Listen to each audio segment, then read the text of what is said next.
Protection of Women from Domestic Violence Act 2005. This is one important legislation which has come into existence specifically basing on the international convention, the CEDAW convention, where it says that there are several laws are given to the woman specifically to protect her from various spheres, like the penal legislations are there with regarding to the Indian Penal Code, where the woman was given a right to get any kind of an offence which is against her, she can file. But only the problem till before 2005, there was no legislation which basically spoken with regarding to the domestic front, because it is shown that the statistics says that 51.4% of the crimes against the women are relating to the domestic crimes. So when you talk about the National Crime Report, when it has given, it says that out of all the crimes committed against the women,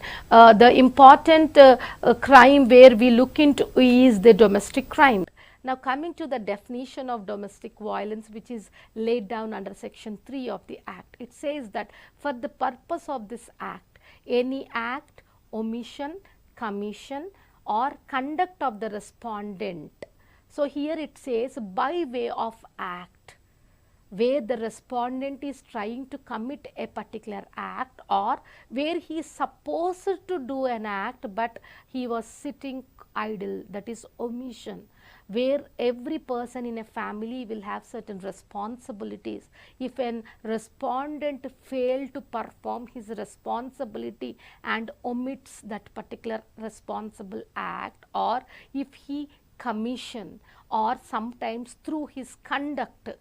either through an act or an omission, either by commission or through the conduct, where that nature of that conduct or an omission or a commission becomes a domestic violence if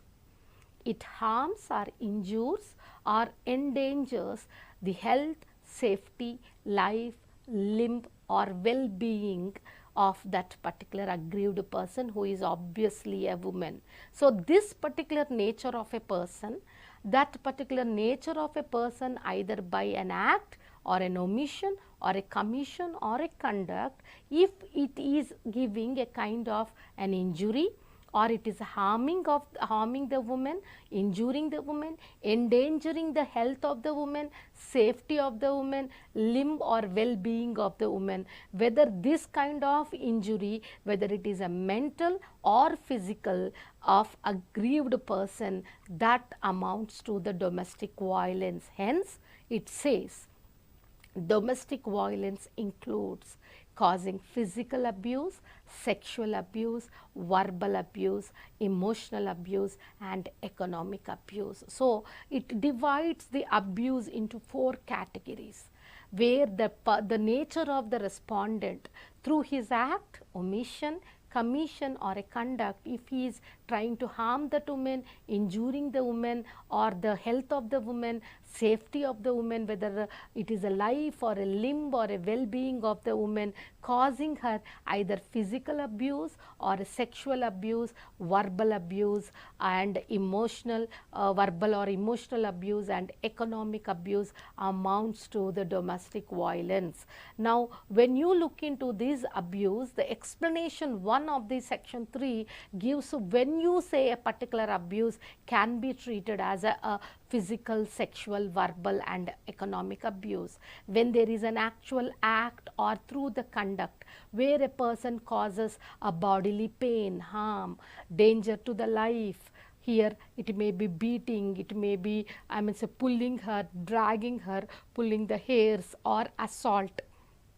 or it may be a criminal intimidation or use of criminal force. Any kind of an act is committed upon the woman that by giving her a bodily pain or giving her a kind of an apprehension of harm or an apprehension of her life, limb or health, amounts to physical abuse. Now when it comes to sexual abuse, it says that any conduct of sexual in nature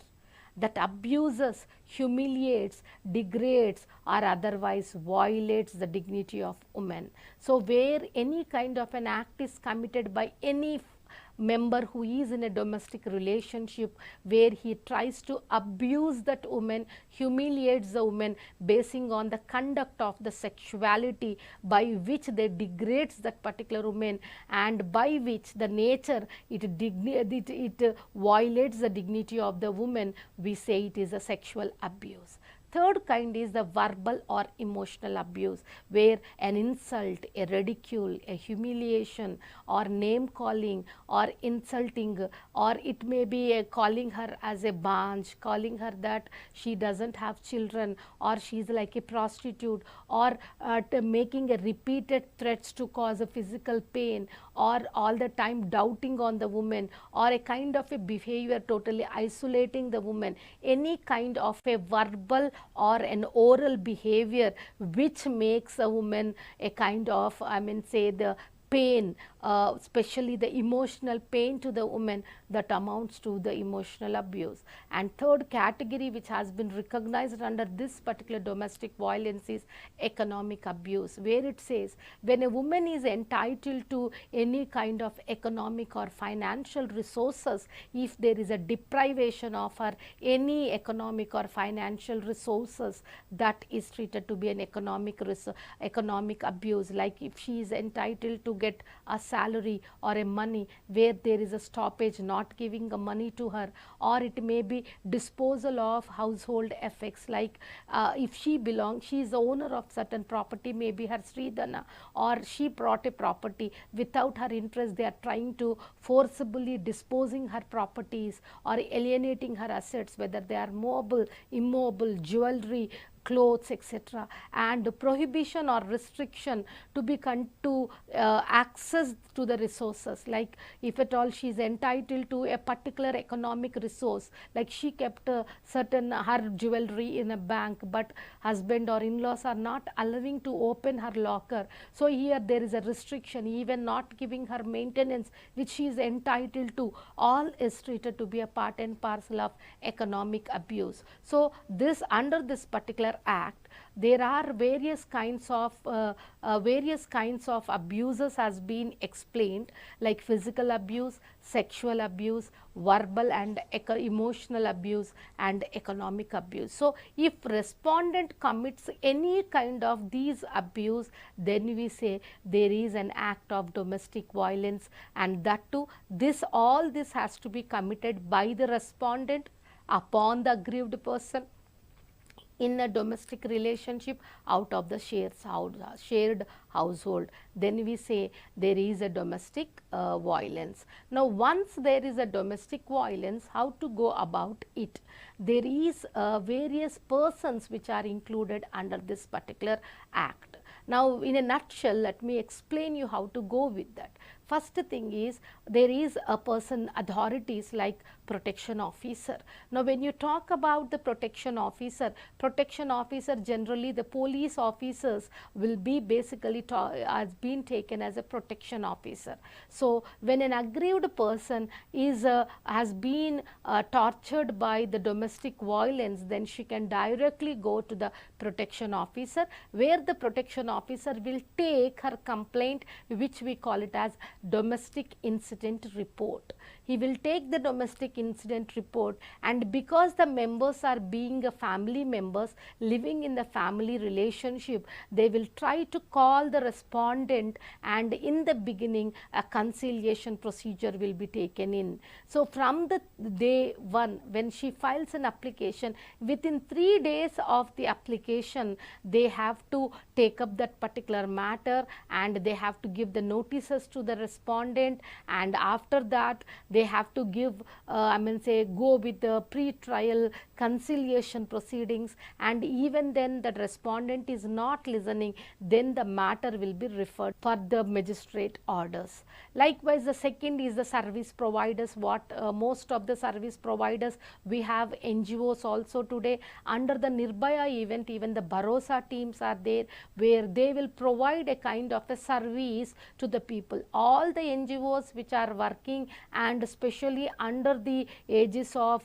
the women and child welfare departments, they are ready to provide a kind of a shelter or service to this particular woman. So the woman can directly go to the service providers, then they will try to understand her problem, and they will also try to solve through the conciliation process the moment she has been taken up. Now in cases where she goes, there is a separate police stations given to her, where we call it as a DV Act, that is a domestic violence provisions has been given, and a separate police stations for the domestic incident reports has been taken in. So whenever a woman comes as an aggrieved person, come before the court of law, I mean to before this police station or a service providers, they will try to take up the matter, commit the inquiry upon that, and if at all the respondent is not coming, they will hold it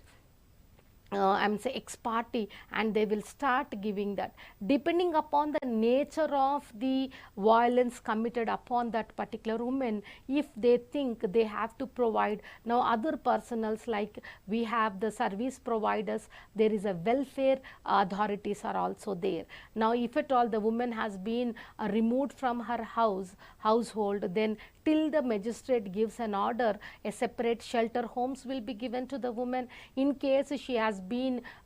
subjected to cruelty, if she is in need of medical benefit, then medical benefits will be given to her, and shared households will be given to her, a protection will be given. And after all kind of inquiry and conciliation, if that particular the respondent is not coming before them and not taking her back, then the matter will be sent to the magistrate. Now once the matter is brought to the magistrate, then it is treated to be the judicial authority, that is the magistrates, generally the lower level, from the date of complaint given by that particular woman. Within say 15 days the inquiry has to be committed, and then the matter has to be brought before the magistrate if it is not solved. Now it is a magistrate duty from the date of giving notice to him, then he has to conclude that matter within 60 days, that is within 2 months, and give any kind of an orders to that particular woman. Now when you look into the orders given by the magistrate under this act, as I write from the beginning, I was explaining that even though it is a criminal court, magistrate will take up the matter, but the nature of remedies available to the woman are civil in nature. Now what kind of orders this magistrate can pass? First is the protection order. If that woman is tortured either sexually or physically, where she has an endanger to her life or a limb, then she can claim for a protection. She can get a protection order from the magistrate, where magistrate can relieve, that is a protection relief, that the respondent should not touch her, should not go near to her, and a protection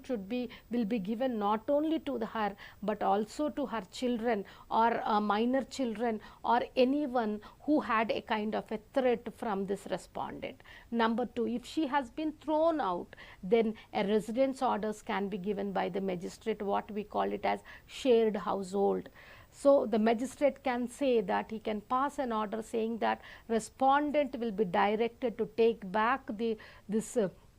aggrieved person to her house, so that she can stay with her family, that is her children and all the other family members. So a residence order can be given under section 19. Then if at all the woman has been tortured, if she is claiming for the maintenance, then a monetary relief may be as a part of maintenance, or monetary relief will be given specifically if she has been tortured and she has to undergo any kind of medical expenditure. So for that a medical relief, monetary relief, that is relief in the way of money, will be given to her. And next is if she is claiming for the custody of her minor children, in case if she is a married woman and she has a minor children, even the custody rights also can be given to the woman under section 21. Or she has been separated through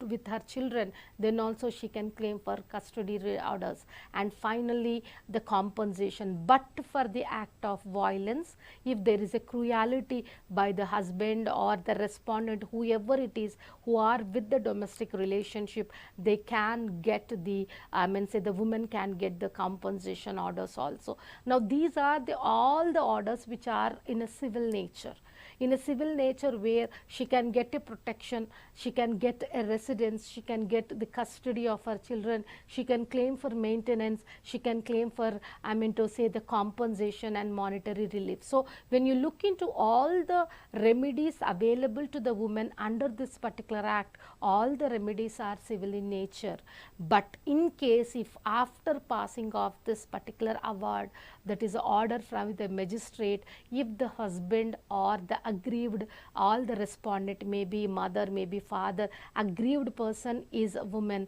but respondent may be any person who is in the domestic relationship, if they fail to comply to the order of the magistrate, then in such cases they are liable for the penal legislation, that is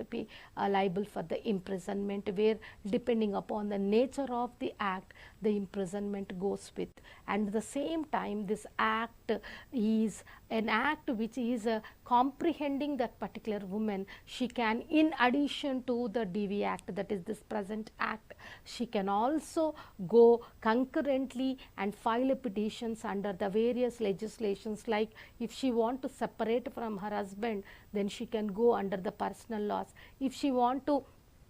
punish them, then she can go under section 498 of IPC. Likewise, she can claim for separately in civil courts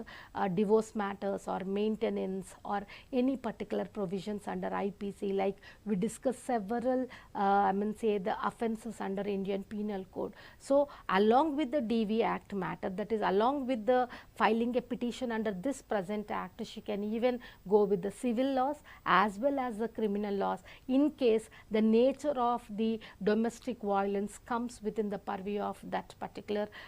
this provisions of the penal laws. So this is with regarding to the act. So the act has given in a very clear cut way that if any woman is being tortured or she is subjected to any kind of violence, a wide range of violences have been covered within this, like physical, emotional, sexual and economic violence upon her, and the remedies are given. But after passing of this particular act also, several times the act has been brought before the courts for asking the interpretations to this act. So when you look into the landmark judgments under this particular act, SR Batra versus State of the versus Srimati Taruna Batra, in this case where the shared household has been claimed by the the wife, but in this particular case husband was staying with his mother, and in the mother's house he was staying, where the court held that mother-in-law's house cannot be treated as a joint family house, hence the wife cannot claim as a shared household, which is one of the relief mentioned under this act. Likewise, in V.D. Banhot versus Savita Banhot's case, in this case actually she was staying with her husband before 2005, and after that when she wanted to file a case for shared household, the court held that even though she was lived together with the husband before 2005, still she is entitled to the shared household. Next is in the case of Veluswamy versus Pachi Ammal. In this case what happened is where a keep or a concubine position has been taken before the court of law, because a nature of marriage is discussed. When you talk about the nature of marriage, do you mean to say that every person who is staying in a nature of marriage relationship comes within the purview of this act or not? Then in this Veluswamy's case, the court held that where husband is only a person, a man is occasionally visiting a woman and he keeps her as a concubine and using her by paying certain amount and only using for the sexual passion, court held that this is not treated to be a nature of marriage. occasional visits will maintain the relationship as only a keep or a concubine, but not a nature of marriage. Likewise, in Reshma Begum versus State of Maharashtra, in this case the court clearly held that when two people are living, whether there is an agreement or not, living as an husband and wife, that amounts to a live-in relationship, amounts to a nature of marriage. And even in the live-in relationship also, a woman is entitled to get a reliefs under this particular act. And very interestingly, Hiralal Harsora's case, where in this particular case a son-in-law filed a case against the mother-in-law, holding that his wife and mother-in-law is torturing him and there is a domestic violence. But the court very clearly held that he cannot file a petition, because aggrieved person under this act means only the woman, no matter she may be a daughter, wife, sister, or daughter-in-law, or mother-in-law, or mother, whatever may be the relationship, she must be a woman. So man is not allowed to file a petition under domestic violence. So these are the various judgments which has come. So from 2005 till this day, lot of cases have come, even though passing of the Domestic Violence Act 2005, especially during this pandemic time, after 2000 March, you could see number of the rate of filing of the domestic violence has been increased like anything, and that is 33.3% of cases have been increased during this pandemic, where all the people are living in the, I mean to say, the lockdown. So when you look into this, most of the time, even though we say woman has to be protected, woman has to be respected, woman has given lot of roles, end of the day she has been tortured, she has been, I mean say, subjected to a violence, not by outsiders but her own family members, maybe a father, mother, or brother, or sister, or husband, or in-laws. This is a very bad way of approach. So domestic violence need to be more stringent when it comes to the family members. So this is all about the Domestic Violence Act 2005. Thank you.